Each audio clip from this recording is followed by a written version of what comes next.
Chapitre 8, suite arithmétique et géométrique. On reprend la partie 1 concernant les suites arithmétiques. On a donc déjà donné la définition d'une suite arithmétique. Une suite est arithmétique quand, pour obtenir un terme de la suite, on utilise le précédent et on ajoute toujours la même quantité, qu'on va appeler la raison de la suite. Donc si on arrive à montrer que la suite s'écrit avec une formule de récurrence sous cette forme-là, un plus 1 est égal un plus quelque chose, on a une suite arithmétique. Attention, la raison de la suite peut être positive ou négative. On peut très bien passer d'un terme au suivant en soustrayant toujours la même quantité, en faisant moins 3, moins 3, moins 3, moins 3, moins 3, c'est possible. Alors, le défaut des suites définies par une formule de récurrence, c'est que pour obtenir un terme de la suite assez loin, il nous faut calculer tous les termes précédents. Pour les suites arithmétiques, on va pouvoir éviter cette difficulté, tout simplement à l'aide d'une formule explicite, en se rendant compte que si on veut obtenir un terme de la suite qui est assez loin dans le tableau de valeurs, on va partir du premier qui est connu et au lieu de faire des petits bonds les uns derrière les autres, on va faire un grand bond pour passer du premier terme à celui qui nous intéresse, tout simplement en calculant combien de petits bonds il faut faire pour aller du terme initial U0 au terme qui nous intéresse UN. On doit faire n petits bonds. N et un petit bond, c'est la raison de la suite R. Donc cette formule-là est une formule explicite qui nous permet de calculer n'importe quel terme de la suite. Si je veux le terme U indice 150, je pars du terme initial U0, plus je fais 150 petits bonds, donc il faut connaître la raison de la suite, et je peux trouver le terme qui m'intéresse. Dernière chose qui a été vue, si jamais on veut calculer le terme d'une suite à partir d'un autre et que on ne connaît pas U0 mais un autre terme, alors au brouillon, je redonne un exemple. Si on sait que la suite UN est arithmétique, que sa raison, le petit bond, c'est 5, qu'on n'a pas U0 mais qu'on nous donne U12, qui par exemple vaut 105, et qu'on nous demande de trouver le terme U38, eh bien, on va calculer U38 à partir de U12, tout simplement de la même façon. Donc, on part d'un terme n'importe lequel et on va arriver vers un autre en calculant combien de petits bonds il faut faire pour passer d'un terme à celui qui nous intéresse. Donc, combien de petits bonds pour passer de U12 à U38? Il s'agit juste de faire la soustraction 38 moins 12. Il y a 26 petits bonds et on multiplie par le petit bond ici, c'est 5. Si on veut calculer U38, on fera donc 105, la valeur de laquelle on part, plus, on a dit 26 petits bonds, et on peut trouver la valeur du terme qui nous intéresse. Donc ici, avec des lettres, c'est la même chose. Si je veux trouver U indice quelque chose, on va mettre Q pour dire quelque chose.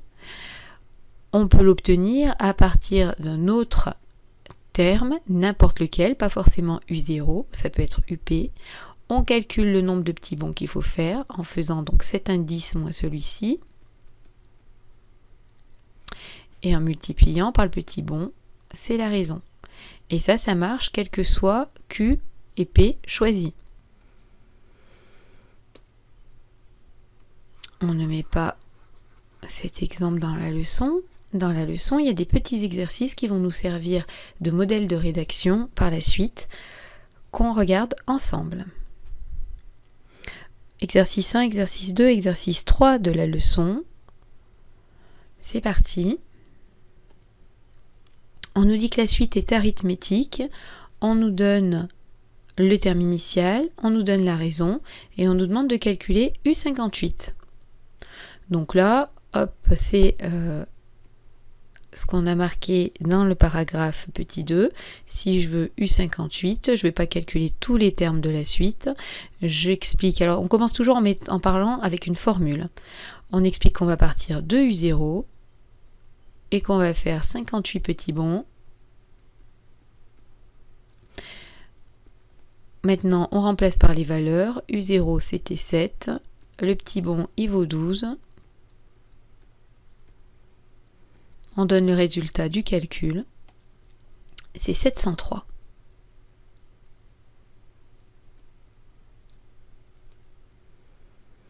Voilà, premier type d'exercice qu'on peut rencontrer. Deuxième type d'exercice.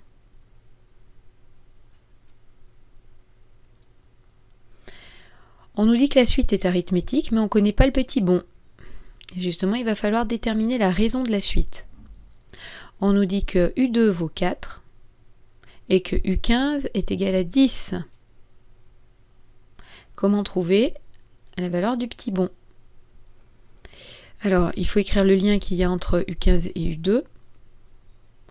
Nous, U15, on sait qu'on peut l'obtenir à partir du 2 en faisant quoi? On calcule le nombre de petits bonds qui les séparent. Il y aurait 15 moins 2 petits bonds. Petit bond, c'est ce qu'on cherche.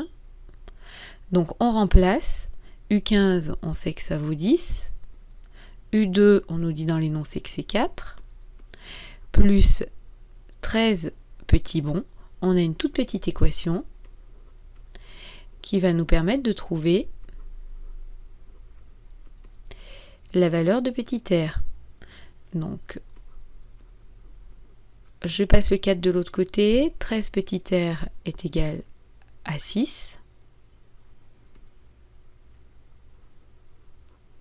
Et donc, la raison de ma suite, c'est une fraction.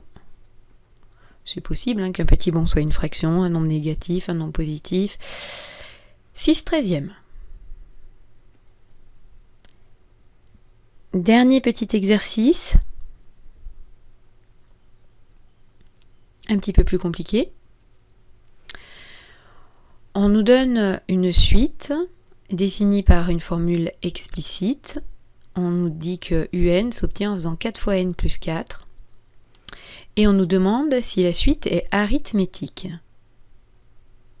Pour nous, une suite est arithmétique quand on passe d'un terme au suivant en faisant toujours le même petit bond. Donc on pourrait regarder calculer U0, U1, U2, U3 et regarder s'il y a toujours le même petit bond, mais il faudrait le faire tout le long de tous les termes de la suite. C'est pas possible de vérifier que entre chaque terme de la suite, il y a toujours le même petit bond. On pourrait y passer notre vie, il faudrait calculer tous les indices possibles. Donc à la place, on va se mettre loin dans le tableau de valeurs, à un endroit quelconque ça veut dire avec des lettres. On va regarder si entre U indice n et U indice n plus 1, il y a un petit bond qui est un nombre constant qui ne bouge pas.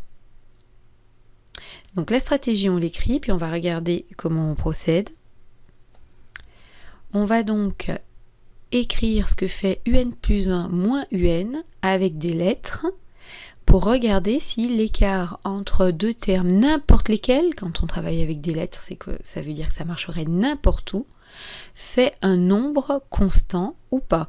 Est-ce que quand on fait UN plus 1 moins UN, on obtient un nombre ou bien une formule avec du n? Si on obtient un nombre, on pourra dire « Ah, eh bien, on a bien un petit bond qui est un nombre qui restera toujours le même. » Et si on obtient une formule avec du n à l'intérieur, ça veut dire que ce petit bond va changer selon l'endroit où on se place dans le tableau de valeurs. Et à ce moment-là, on n'aurait pas une suite arithmétique. Alors, on essaie pour voir. Il va falloir donc étudier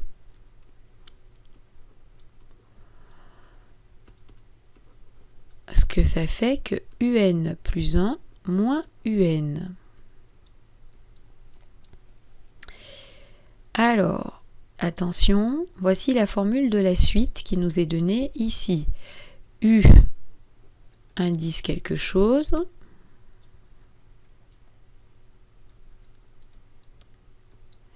C'est 4 fois le quelque chose plus 4. Donc nous, si à la place de la petite étoile, on met n plus 1, on va avoir 4 fois n plus 1 plus 4. U indice quelque chose, ça fait 4 fois le quelque chose plus 4. Nous, on met n plus 1 en bas. Donc ça va faire 4, je peux mettre de la couleur à la limite. On commence par écrire ce que ça va donner. 4 facteur de n plus 1 plus 4. On lui enlève moins l'expression de un, entre parenthèses. Donc un, c'est donné directement ici, c'est 4n plus 4. On développe tout et on regarde ce que ça donne. 4n plus 4 moins 4n, attention le moins se distribue quand on enlève les parenthèses, moins 4. On va donc avoir des choses qui font 0, 4n moins 4n ça fait 0, 4 moins 4 ça fait 0, il nous reste simplement 4. Donc quel que soit l'endroit où on se met dans le tableau, quand on fait un terme moins celui d'avant, ça fait toujours 4. Le petit bon, elle fait toujours 4. Quand on tombe sur un nombre comme ça, quand il n'y a plus de n à la fin de notre calcul, c'est que le petit bon va être constant et donc on a bien une suite arithmétique. Donc on comprend que quel que soit l'endroit où on se met dans le tableau, l'écart entre deux termes, le petit bon, c'est 4. La suite est arithmétique de raison 4. On conclut qu'elle n'est pas arithmétique si on obtient à la fin de notre calcul une formule avec du n, si ce n'est pas un nombre tout court.